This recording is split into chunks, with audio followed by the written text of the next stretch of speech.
Pre-foreclosure wholesaling, 5 years old understanding. I'm going to pretend I'm talking to a 5-year-old person.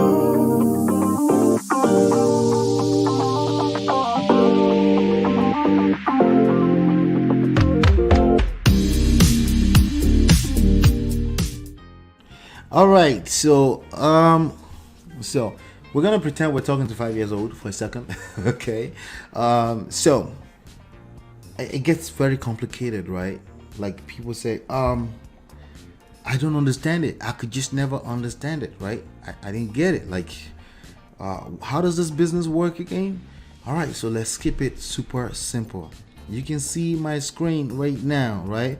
We have data, contact, leads, contract, and deals, okay? And I'm already breaking the rules. This is now 5 years old conversations, but let's talk for a second. You have a dwelling place. There is a house where there are multiple houses on the street that you live in. There are, let's say on your particular block, let's say there are about 15 houses, right? And suddenly some bad things really happen. Some bad people, right? They put out some kind of product. What is the product? Well, it's very simple.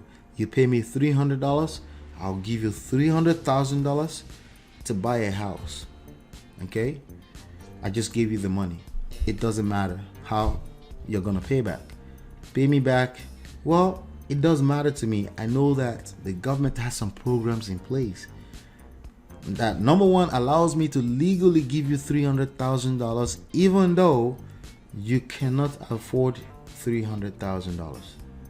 And it's all legal. Why? Because the government allows me to do that.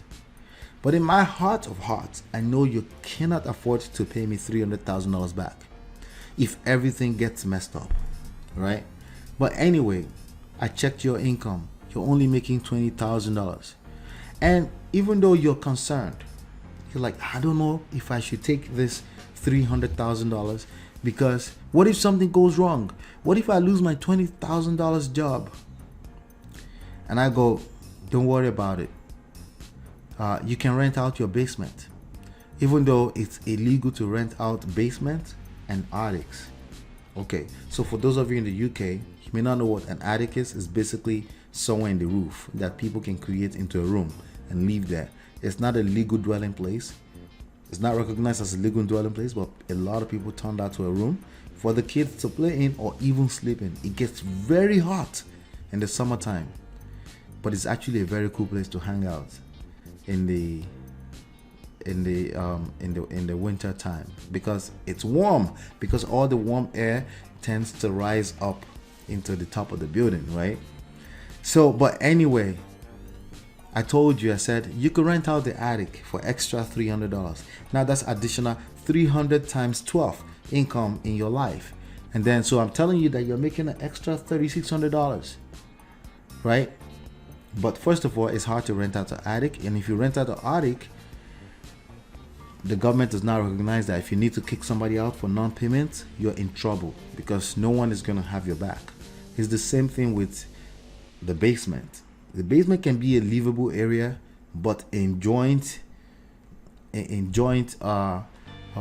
unit with the first floor, I cannot necessarily rent it out. But anyway, I told you a lie. You bought this house, I gave you the money, right?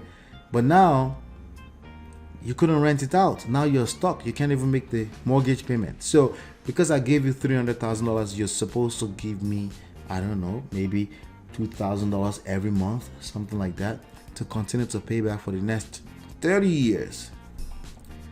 But you couldn't because you only make $20,000 a year. So now you're late on your payment for 3 months. So what did I do? I took you to court, right? I filed a program. It's a paperwork called lease pendis. It's a foreclosure lawsuit.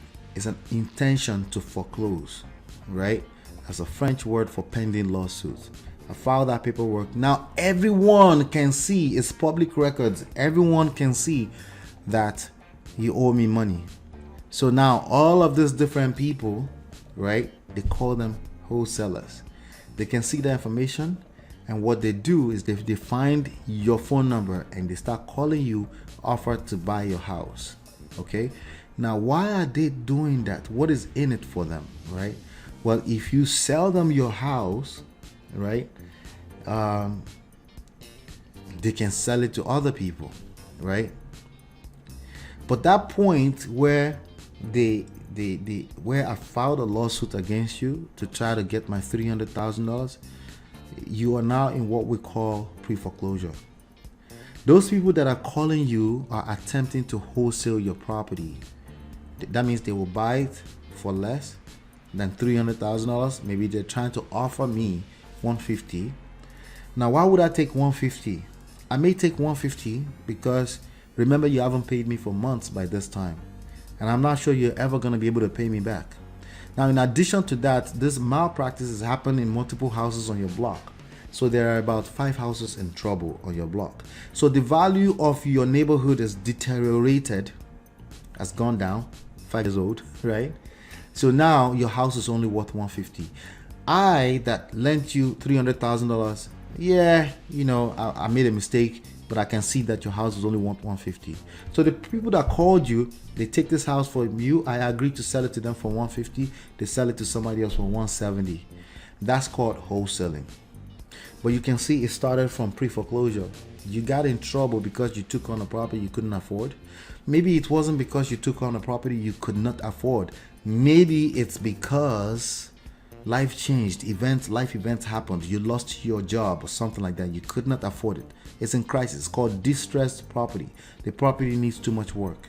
But the same thing accounts. But you couldn't afford it. It ends up on the pre-foreclosure list, and all these people like yourself calling, right, to take on a property that somebody owes money on. And I think I did a terrible job, but hopefully this was helpful. If you want more detailed explanation, I have other videos, maybe not for 5 years old, that really explain this in details, where you can understand how you can make a fortune in wholesaling real estate. Okay, so hopefully that was enlightening and educational. Let's see. Let me know what you think about that. Do you think a 5 years old would understand that?